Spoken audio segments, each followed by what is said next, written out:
Hello बच्चों, let's see the questions. और question is which of the following will not be soluble in sodium hydrogen carbonate. यानी कि इसमें हमें बोला गया है कि इनमें से कौन सा है जो सॉल्युबल नहीं होगा सोडियम हाइड्रोजन कार्बोनेट में।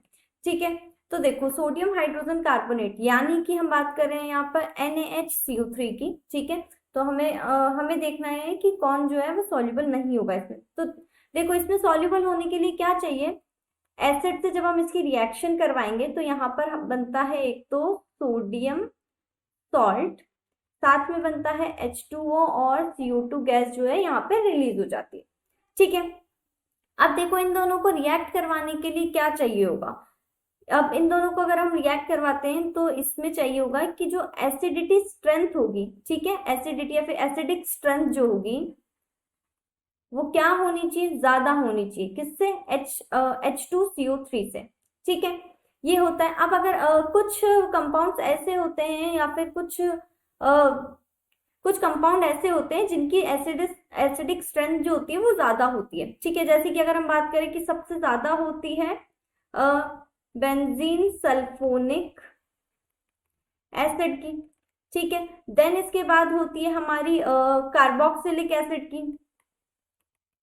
ठीक है, देन इसके बाद होती है हमारी अगर हम बात करें कार्बनिक एसिड या फिर H2CO3 की, है ना। और सबसे लास्ट में होती है फिनॉल की। ठीक है, तो अब देखो, अब यहाँ पर अगर हम बात करें कि किस किस की कौन सा सॉल्युबल हो जाएगा, तो देखो यहाँ पर जो बेंजोइक एसिड और बेंजीन सल्फोनिक एसिड जो होंगे ये दोनों तो सॉल्युबल हो जाएंगे। ठीक है, क्योंकि जो बेंजोइक एसिड और ये दोनों एक दूसरे के डेरिवेटिव है, तो यहाँ पर ये तो हमारा आंसर नहीं होगा। ठीक है, अब सेकंड और जो बी और डी है इसमें हमें दिया गया है नाइट्रोफिनॉल। ठीक है, N2,4,6 ट्राई नाइट्रोफिनॉल। ठीक है, अब देखो ये है हमारा ऑर्थो नाइट्रोफिनॉल। अगर हम बात करें, यहाँ पर है हमारा, पहले हम बात करते हैं 2,4,6 ट्राई नाइट्रोफिनॉल की। तो फिनॉल OH आ गया। ठीक है, अब 2,4,6 यानी कि सेकंड पे लगा है हमारा नाइट्रो। ठीक है, 4 पे लगा है और लगा है हमारा 6 पे। ठीक है, तो अब देखो यहाँ पर जो इफेक्ट लग रहे हैं वो लग रहे हैं हमारे -I इफेक्ट और -M इफेक्ट।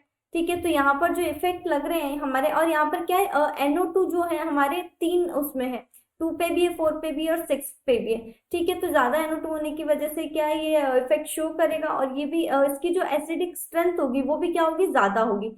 तो ये भी हमारा सॉल्युबल हो जाएगा। ठीक है, बट जो सॉल्युबल नहीं होगा वो कौन नहीं होगा, क्योंकि यहाँ पे ऑर्थोनाइट्रोफिनॉल जो है ना ये नहीं होगा। वो इसलिए क्योंकि इसमें सिर्फ हमारा एक ही नाइट्रो ग्रुप है। ठीक है, तो इन सब के अपेक्षा ये जो है इसकी एसिडिक स्ट्रेंथ जो होगी काफी कम होगी, तो इसलिए ये जो होगा ये हमारा सॉल्युबल नहीं हो पाएगा। ठीक है, तो ऑप्शन जो बी है, तो हमारा जो फाइनल आंसर है वो होगा ऑप्शन नंबर बी।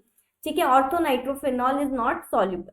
ठीक है, मतलब ये जो होगा ये सॉल्युबल नहीं हो पाएगा सोडियम हाइड्रोजन कार्बोनेट में। ठीक है, तो बी जो हमारा फाइनल आंसर होगा। I hope you understand. Thank you and all the best, best of luck.